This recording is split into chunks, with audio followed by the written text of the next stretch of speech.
Maria O'Donnell, and this is my submission into your contest because I want to cook for you. And I can cook using any ingredients. But today, I'm going to show you how I make my super special secret Italian sauce and my award-winning meatballs.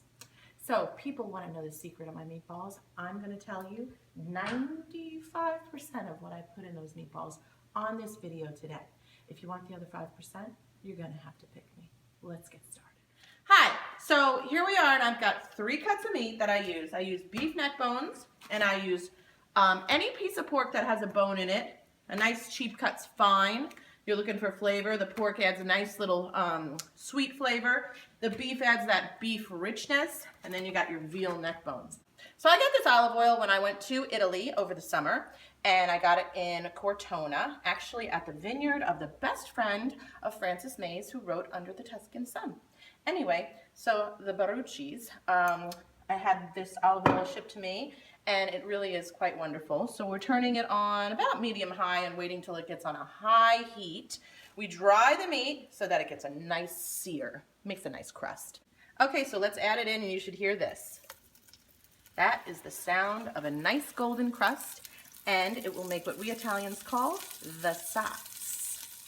Okay, let's check our pork. Should be nice. You see the blood dripping through on the other side is a good indication that you got that going on that side. And that's how you get the nice, beautiful crust. See? See the crust? That's what you're looking for. Now, if you look here, we've got 4 pieces of neck bones. That's way too many neck bones for this sauce. So guess what I'm going to do? I'm going to make a beef broth at the same time I'm making this sauce, and then I'm going to freeze the beef broth, and I'm going to use it all month. That's how we get multi-purpose meals, multi-purpose uses from 1 packet of meat. Okay, so we're going to add the 2 cuts of the beef bones to the pot for the beef broth, and I just throw them in there. I don't get too fancy with the broth.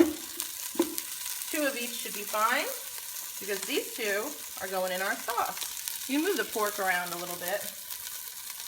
And go ahead and add a couple of pieces of your neck bones. Remember to make sure that they're dry, so you get a nice crust. If they're not dry, you will not get that crust that you're looking at right there. So we're going to take this beautiful piece of pork, and you can see it's a beautiful color, and we're going to put it in a dish right next to the pan where it's going to collect all its beautiful juices. Now don't crowd your pan. See, look at that color?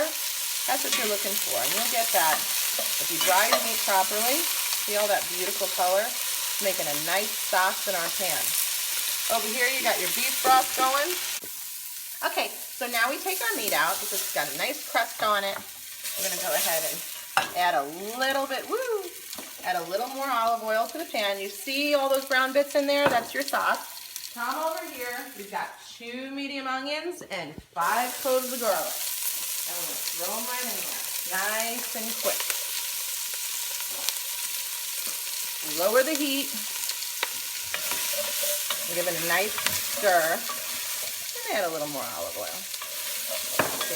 We're going to saute that for about 2 minutes. For 1, I like to add a little bit of fresh basil when I'm sauteing my garlic and my onions. I feel like that adds a nice, different flavor basil to the dish. I don't know why, but I do it every time.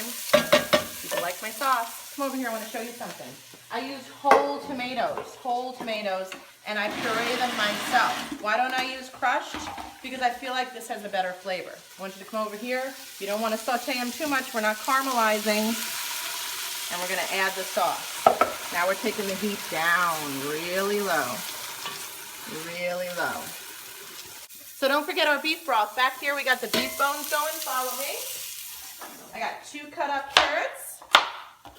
Just going to cut them like this. I got 2 onions, 3 cloves of garlic, and I'm throwing them in along with 2 pieces of celery. Okay, so just add water to the pan, and you can see that all of the beautiful juices are in there, and it's still a beautiful brothy color. Do not add broth to your broth. We're making broth. You don't need to add anything but whole foods to this beef broth. Hi, so we're out here in my little herb garden. I strongly suggest everybody have one of these. We're going to take some sage, and we're going to take a little bit of parsley, and we're going to add that into our beef broth, and we're going to use some of the parsley for our meatballs. So throw in your herbs. I also add a little thyme. And don't forget, a little bit of thyme goes a long way. So we're gonna get a couple of bunches of thyme as well. We're gonna add also about 6 or 7 peppercorns, and that's it. And after the peppercorns, you're gonna add 1 to 2 bay leaves, depending on the size. That's a nice big one, so he's good. We're gonna bring it to a boil. And you're gonna reduce the heat once you get to a nice boil, and you're gonna simmer it until the liquid is reduced by half. And don't forget to add a little bit of paste to your sauce. It's a nice thickener for your sauce, and it adds a nice little deep tomato flavor. I always love Hunt's. I don't know, I love it. And then we're gonna add our beef pieces right back into the sauce. See all that? We're gonna put it right back in there. And here's something, trick number 2. Don't forget all the delicious juices. Yum. We're gonna add 1 bay leaf to the sauce and a couple of secrets. The reason I add the shavings of the carrot is because I don't like to add sugar to my salt. I think that, or sugar to my sauce, because I think that that makes it too sweet, but the carrot gives it a natural sweetness, and I think the carrot is the way to go. So that's what we're gonna do. We're gonna add a little bit of salt, add some fresh ground pepper, and give it a nice little stir. Now you got the meat in there, so sometimes I salt before I add the meat, but it really doesn't matter if you're making a smaller pot of sauce like this is. So then we go ahead and let it simmer all day long. I make this in the morning. Sometimes when the kids are at school, I make it. Nice hot meal when they're done. Now let's make the meatballs. Okay, so remember our food processor? Don't clean it. You don't need to. Every sauce, every flavor of sauce that's in there is fine. You have some nice hard bread, and this is really super hard. So we're gonna go ahead and cut it into pieces, and we're gonna make the breadcrumbs for our meatballs. Okay, so look at your breadcrumbs. You see it has a little tint. See, they're still dry, but they're tinted with that beautiful little tomato flavor. Don't be afraid of mixing your ingredients and being a little creative. Now we're gonna soak the breadcrumbs.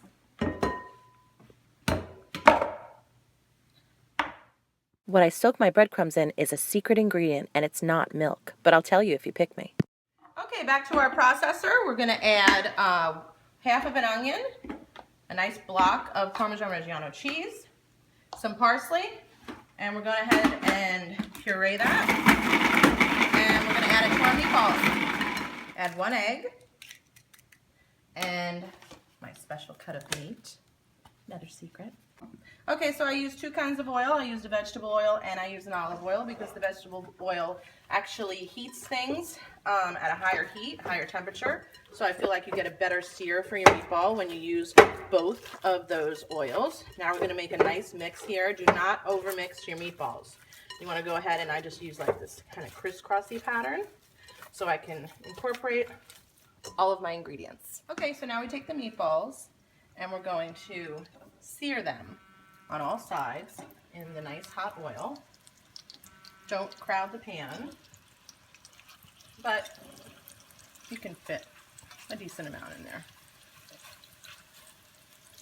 Okay, so then we're just going to turn them. As you see it get a nice little sear. Be very careful because my meatballs are very, very juicy and tender, so they have to be seared lightly but tossed gingerly.